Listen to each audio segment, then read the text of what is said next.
जय हिंद साथियों, एक बार फिर से आप सभी का स्वागत है आपके अपने YouTube चैनल सिलेक्शन पॉइंट में। तो साथियों, ये जो है आपका पोल साइंस का वीडियो होगा और इस वीडियो हम संसद कवर करने वाले हैं। और इससे पहले आपको बता दें कि जिस प्रकार आप जान रहे हैं कि रियल नॉलेज वर्ल्ड यानी सिलेक्शन पॉइंट जो है एक पेड कोर्स लॉन्च किया है, जिसे आप ज्वाइन कर सकते हैं। मात्र फी है आपका 299। और ज्वाइन करने के लिए आपको सबसे पहले जो है इस व्हाट्सअप नंबर पर जो है आपको एक व्हाट्सअप करना है। उसके बाद वहाँ से आपको रिस्पॉन्स मिलेगा कि क्या क्या आपको करना है, उसके बाद बताया जाएगा। व्हाट्सअप नंबर है 7909089503, ठीक है, यानी 7909 यानी 7909089503। इस पर जो है आपको क्या करना है, व्हाट्सअप करना है। जैसे आप वहाँ व्हाट्सअप कीजिएगा वहाँ से आपको रिस्पॉन्स मिलेगा, ठीक है। उसके बाद आपको बताया जाए कि आपको क्या करना है। मात्र फी जो है आपका 299 है। आप ज्वाइन कर सकते हैं, अगर आप इच्छुक हैं तो आप ज्वाइन कर सकते हैं।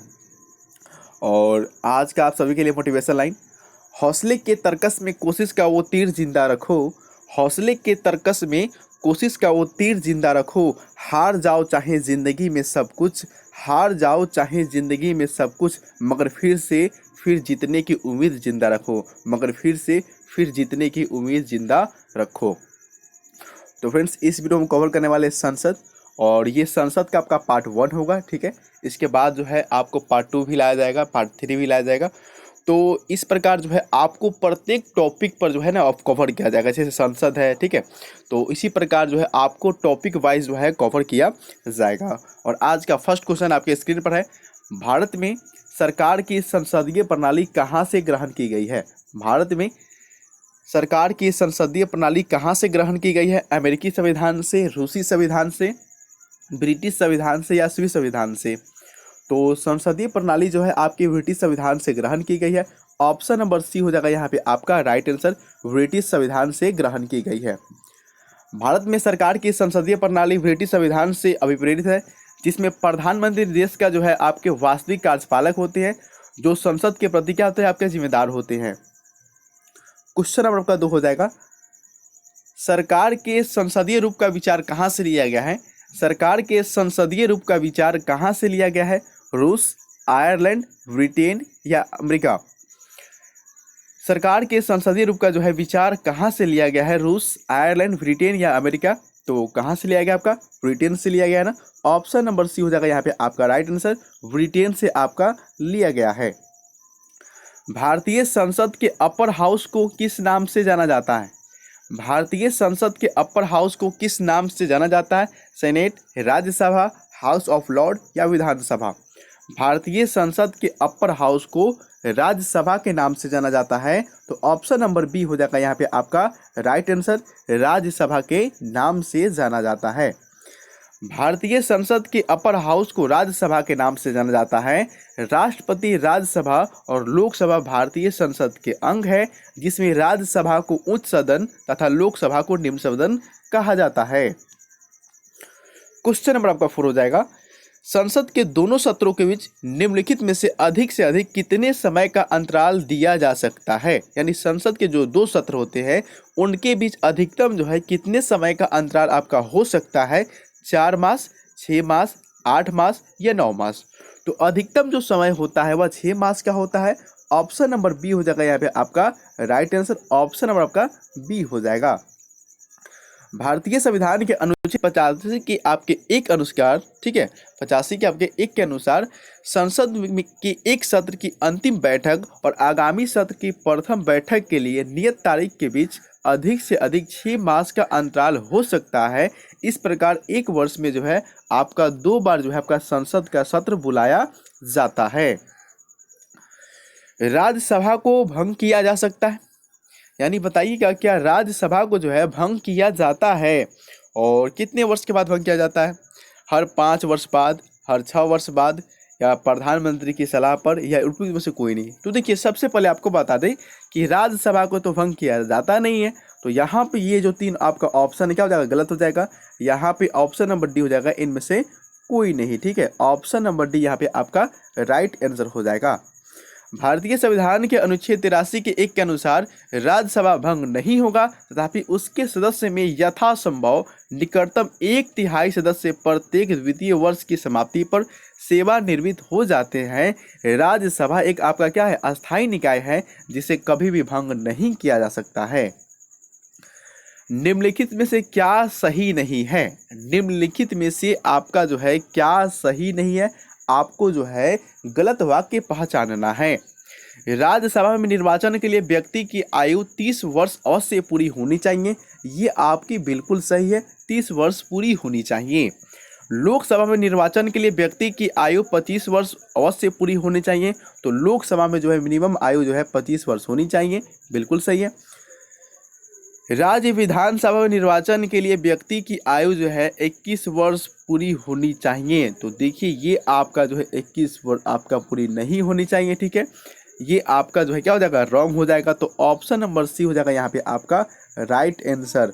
और एक और देख लीजिए आप, ग्राम पंचायत के चुनाव में मतदान के लिए पात्र व्यक्ति की आयु जो है 18 वर्ष अवश्य पूरी होनी चाहिए, तो 18 वर्ष जो है होना ही चाहिए, क्योंकि मिनिमम जो है आप 18 वर्ष के अगर हो जाते हैं तो आप जो है वोट देने का अधिकार रखते हैं। तो यहाँ पे ऑप्शन नंबर सी क्या हो जाएगा, आपका रॉन्ग हो जाएगा, क्योंकि आपका जो है संविधान के अनुच्छेद 173 के ख के अनुसार राज्य विधानसभा में निर्वाचन के लिए व्यक्ति की आयु न्यूनतम जो है 25 वर्ष और विधान परिषद के लिए न्यूनतम आपकी आयु जो है 30 वर्ष निर्धारित की गई है। इसलिए जो आपका अन्य विकल्प क्या हो जाएगा, सही हो जाएगा, और ऑप्शन नंबर सी क्या हो जाएगा, आपका गलत हो जाएगा। भारत में संसदीय ढांचे में 2 अस्थायी सदनों का नाम जो है आपको बताइए, ठीक है। भारत में जो आपके संसदीय ढांचे हैं उसमें आपके 2 अस्थायी सदन हैं, उनका आपको नाम बताना है। राज्यसभा और विधानसभा, लोकसभा और विधान परिषद, राज्यसभा और विधान परिषद, लोकसभा और विधानसभा। तो क्या हो जाएगा इसका आंसर, तो लोकसभा और विधानसभा जो है आपके 2 अस्थायी सदन है, ठीक है। तो ऑप्शन नंबर डी हो जाएगा यहाँ पे आपका राइट आंसर, लोकसभा और विधानसभा। भारत के संसदीय ढांचे में लोकसभा और विधानसभा अस्थायी सदन है, जबकि राज्यसभा और विधान परिषद आपके अस्थायी सदन है। क्वेश्चन नंबर आपका 8, राज्यसभा के सदस्य के लिए न्यूनतम आयु क्या है? राज्यसभा के सदस्य के लिए न्यूनतम आयु आपका क्या है? तो राज्यसभा के लिए 30 वर्ष, ठीक है, और लोकसभा के लिए 25 वर्ष। तो यहाँ पे आपका ऑप्शन नंबर सी हो जाएगा आपका राइट आंसर। राज्यसभा के लिए न्यूनतम आयु आपका 30 वर्ष होना चाहिए। भारतीय संविधान के अनुच्छेद 84 के बी के तहत राज्यसभा की सदस्यता के लिए न्यूनतम आयु 30 वर्ष एवं लोकसभा की सदस्यता के लिए न्यूनतम आयु 25 वर्ष है। भारतीय संसद के संयुक्त सत्र की अध्यक्षता कौन करता है? भारतीय संसद की संयुक्त सत्र की जो अध्यक्षता है वह कौन करता है? राज्यसभा का सभापति, संसद के वरिष्ठतम सदस्य, लोकसभा का अध्यक्ष या भारत के राष्ट्रपति। तो देखिए ये जो करते हैं कौन करते हैं, लोकसभा के अध्यक्ष ही करते हैं ना। ऑप्शन नंबर सी हो जाएगा यहाँ पे आपका राइट आंसर। लोकसभा के अध्यक्ष संसद के संयुक्त सत्र की क्या करते हैं, अध्यक्षता करते हैं। भारतीय संविधान के अनुच्छेद 108 के तहत संसद के दोनों सदनों में धन विधेयक से अलग किसी विधेयक पर असहमति होने की स्थिति में राष्ट्रपति द्वारा उस विधेयक पर विचार के लिए दोनों सदनों की संयुक्त बैठक बुलाई जाती है, जिसकी अध्यक्षता अनुच्छेद 118 के 4 के तहत लोकसभा के अध्यक्ष क्या करते हैं। भारत के नियंत्रक और महालेखक परीक्षक की रिपोर्ट की समीक्षा करने वाली संसदीय समिति है। भारत के नियंत्रक और महालेखक परीक्षक की रिपोर्ट की समीक्षा करने वाली संसदीय समिति है आकलन समिति, प्रवर समिति, लोक लेखा समिति या इनमें से कोई नहीं। तो क्या हो जाएगा, लोक लेखा समिति। ऑप्शन नंबर सी आपका राइट आंसर हो जाएगा, लोक लेखा समिति। भारत के नियंत्रक और महालेखा परीक्षक की रिपोर्ट की समीक्षा लोक लेखा समिति द्वारा की जाती है और यह समिति जांच करने वाले विषयों का चयन संघ के लेखाओं से संबंधित भारत के नियंत्रक और महालेखा परीक्षक की रिपोर्टों से क्या करती है, जिन्हें संसद के प्रत्येक सदन में रखा जाता है। नियंत्रक एवं महालेखा परीक्षक भी समिति जो है आपको इसमें भाग लेकर क्या करती है, सहायता प्रदान करती है। लोक लेखा समिति को प्राक्कलन समिति की जुड़वा बहन भी कही जाती है, तो ये आप याद रखेंगे। लोक लेखा समिति को प्राक्कलन समिति की जो है जुड़वा बहन भी कहा जाता है। भारत में संसद की वित्तीय समितियां निम्नलिखित में कौन है? भारत में संसद की वित्तीय समितियां निम्नलिखित में कौन सी है? लोक लेखा समिति, प्राक्कलन समिति, लोक उपक्रम समिति। यहाँ पे आप ऑप्शन देख लीजिए। तो सबसे पहले बात करें, ये जो तीनों जो है आपके भारत के संसद की वित्तीय समितियां है, तो यहाँ पे देख लीजिए कौन सा आपका ऑप्शन हो जाएगा। तो ऑप्शन नंबर डी यहाँ पे आपका राइट आंसर हो जाएगा, क्योंकि 1 2 3 आपका तीनों जो है आपकी है, तो ऑप्शन नंबर डी हो जाएगा यहाँ पे आपका राइट आंसर। भारत में संसद की वित्तीय समितियां लोक लेखा, प्राक्कलन और लोक उपक्रम समितियां शामिल हैं। सरकार की वित्तीय समितियां सरकार के बजट निर्माण, खर्चे और कार्य का निष्पादन की गहन छानबीन करने का काम करती है और इस प्रकार वित्तीय मामलों में कार्यपालिका का संसद के प्रति उत्तरदायित्व जो है सुनिश्चित आपका होता है। निम्न में से कौन सी समिति संसद के अस्थायी समिति नहीं है? निम्न में से कौन सी जो है आपकी समिति है संसद की जो है आपके अस्थायी समिति नहीं है? लोक लेखा समिति, प्राक्कलन समिति, लोक उपक्रम समिति या वित्त मंत्रालय की परामर्श दास्त्री जो है आपका समिति हो जाएगा। तो देखिए ध्यान से, ये आपके जो तीनों जो है आपके हैं क्या अस्थायी समिति है, जबकि वित्त मंत्रालय के परामर्श जो दात्री आपकी समिति है ये आपके अस्थायी नहीं है। तो ऑप्शन नंबर डी आपके हो जाएंगे यहाँ पे आपका राइट आंसर।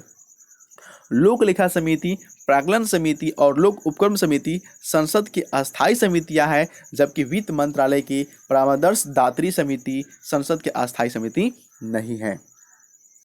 संसद की लोक लेखा समिति का अध्यक्ष नियुक्त किया जाता है किसके द्वारा?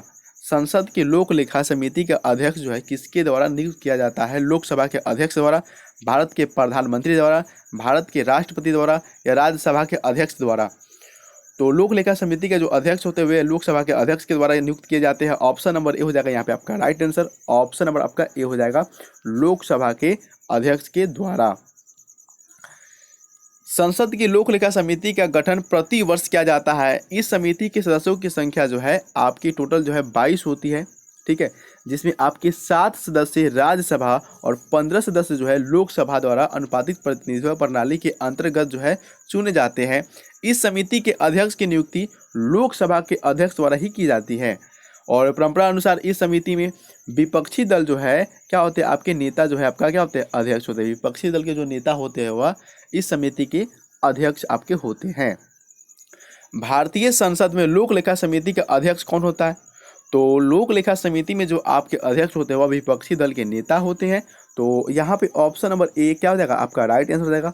लोक लेखा समिति जो है उनके अध्यक्ष विपक्षी दल के जो है आपके नेता होते हैं।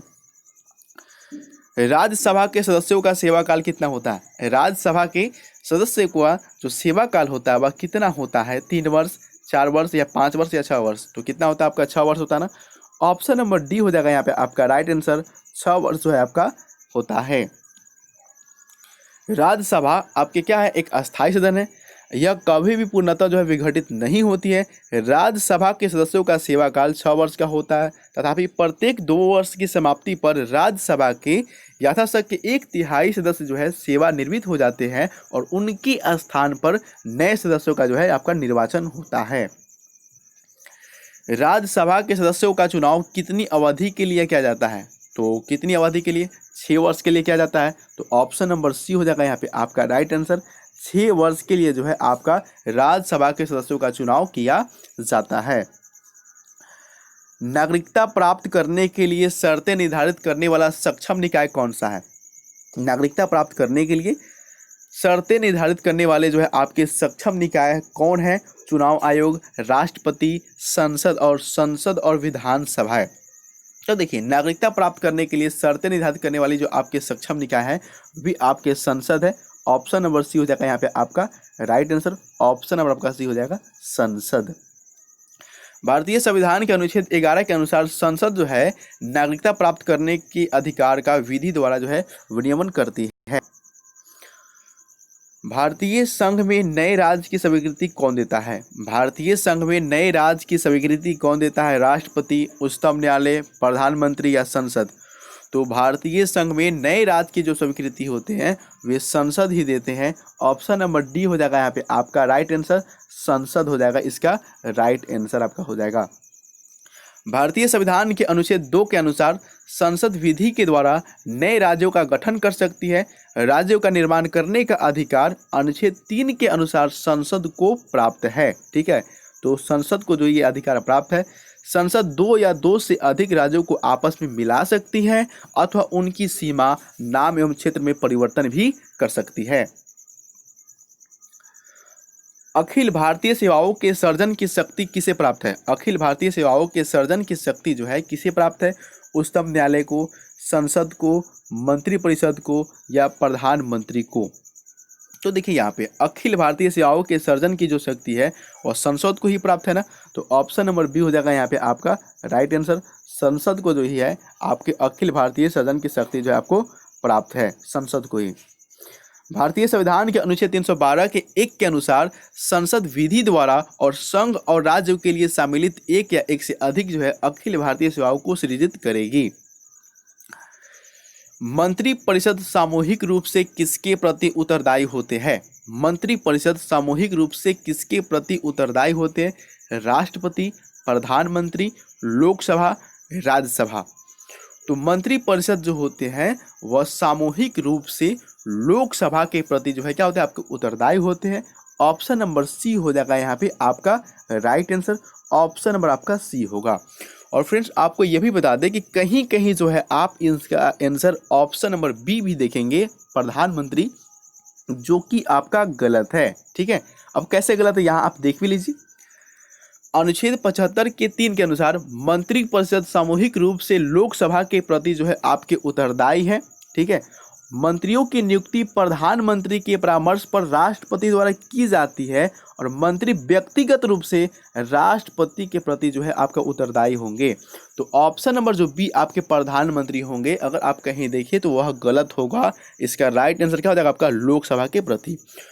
तो फ्रेंड्स आप जो है पेड कोर्स ज्वाइन कर सकते हैं। ठीक है, और चार्ज जो है आपका मिनिमम है 299। आप जो है पेड कोर्स अवश्य ज्वाइन कीजिए, क्योंकि वहाँ पे जो है आपको इससे भी ज़्यादा जो है आपको क्लास मिलेगी और साथ में जो है आपको प्रिंटेबल नोट्स भी मिलेगा। तो आप ज्वाइन कर सकते हैं सभी कोई। सरकार की मंत्रिमंडल प्रणाली की सबसे महत्वपूर्ण विशेषता है? सरकार की मंत्रिमंडल की जो आपकी प्रणाली है उनकी सबसे महत्वपूर्ण विशेषता आपका क्या हो जाएगा?